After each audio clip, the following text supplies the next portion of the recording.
Kasi dapat maaresto na si Bantag, maaresto na si Ang, ah, diyan sigurado 'pag lumabas si Bato de la Rosa, 'pag lumabas na ang arrest warrant, oh, sino ba kasi ang mag-aaresto sa mga 'yan? Siyempre DILG kasi hawak ng DILG ang PNP, ang CIDG.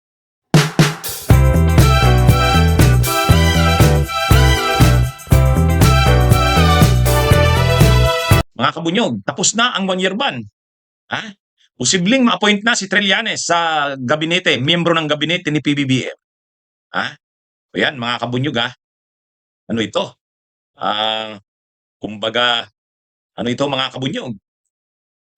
Kapag na-appoint si Trillanes ha, kapag si Trillanes ay na-appoint sa gabinete, grabe yan. Lalo na kung sa ano yan ha. Kasi baka si ah, DILG, tama si Elmer Imperial. Kasi malamang si Ombudsman ay si John Vic Rimulya. Parang si John Vic Rimulya takbo sa mataas na posisyon. Baka senador, o baka vice president. Siyempre, mag-aambisyon ng presidente. Pero kung titingnan natin, parang ang mangyayari dito, pag tumakbo si Ombudsman Boy, ay si John Vic Rimulya, tumakbo ito sa mataas na posisyon, mababakante ang DILG. Ha? Mababakante ang DILG, mga kabunyog, mga kababayan. Obligadong mag-appoint ng kapalit.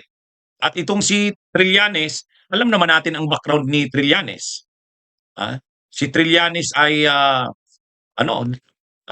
tumakbo nga itong mayor ng Caloocan, hindi nga lang nanalo. At saka ito mga kabunyog si Trillanes ay nagtuturo yan sa National College for Public Administration and Governance ng UP, INSIPAG, at saka sa Ateneo. Kaya alam niya yan tungkol sa public administration.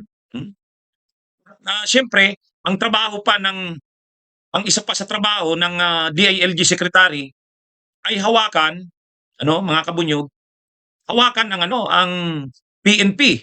Magiging under niya dyan ang PNP bilang Secretary ng Interior and Local Government. At alam yan ni Trillanes. Kasi siya dati siyang PMA. Kung trabaho lang naman sa dito sa DILG, alam na alam niya ni Trillanes. Kaya lang pag naging DILG secretary yan, pamumroblema sila Basti Duterte niya. At saka siyempre hawak niya yung DILG, hawak niya ang CIDG, o yung mga hinahanap diyan, yung mga may mga warrants of arrest diyan. Ayan, hindi yan tatantanan ni Trillanes. Mga kabunyog, mga kababayan. Kaya pag na-appoint si Trillanes sa gabinete, malaking tulong ito. Malaking dagdag ito sa administrasyon ni PBBM. Naman talaga kailangan niya ng magaling na kung aalis si John Vic Rimulya, dapat ang papalit sa kanya sa DILG yung matapang, yung mga maraming wanted diyan, si Bantag, si Saldico, marami yan, maraming mga wanted na diyan na dapat hinahunting na. 'Di ba? Kaya malaki ang maitutulong ni Trillanes sa bagay na yan kapag siya ang naging Secretary of Interior and Local Government. Yon? Kasi kung si John Vic tatakbong senador, vice president o anuman, kailangan pwede na ba si Trillanes? Yes, tapos na ang 1-year ban by May.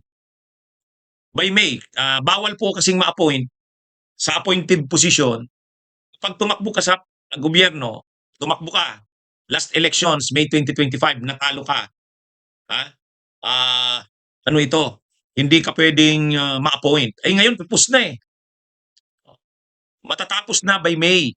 So pag May, yung 1-year ban, tapos na kay Trillanes. Pwede na siyang i-appoint. Alam naman natin si Trillanes, hindi niya naman tinatago na yan na leni siya noong 2022 elections. Pero, na siya ngayon?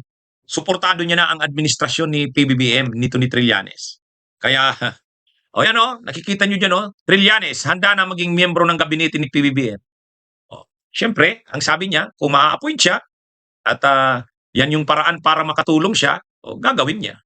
Sabi ni, tatanggapin niya yan. So, ano naman kaya ang posible sa kanya? Hindi, ang DILG talaga.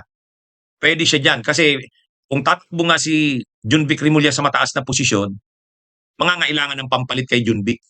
So ang papalit kay Junvic, marunong sa public administration, marunong sa local government administration, marunong sa pagpapatakbo ng PNP kasi ang trabaho ng DILG, PNP hawak niya yan.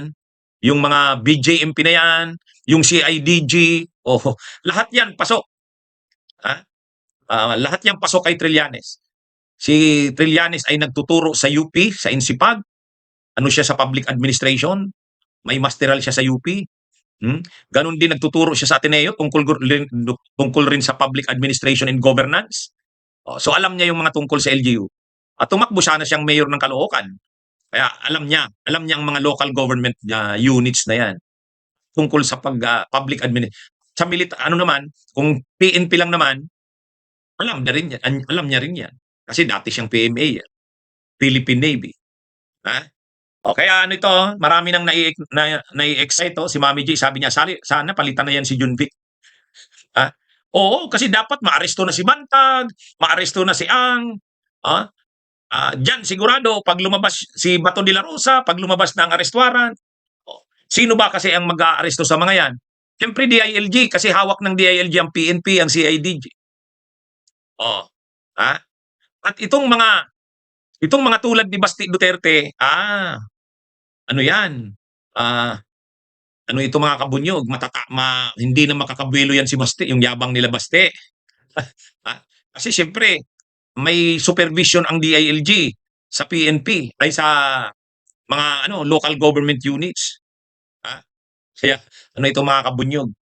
Mukhang natutunugan na naman ito ng kampo ng mga Duterte. Siguro iniisip nila, grabe, pag na-appoint si Trillanes sa DILG, tapos ang ombudsman si Boying Rimulya. Matindi, ano?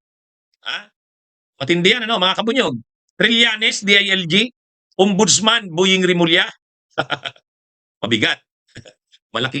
Malaking problema ito sa kampo ng mga Duterte. Siguro naiisip nila ngayon, si Bato, delikado na yan. Hindi tatantanan niya ni Trillanes.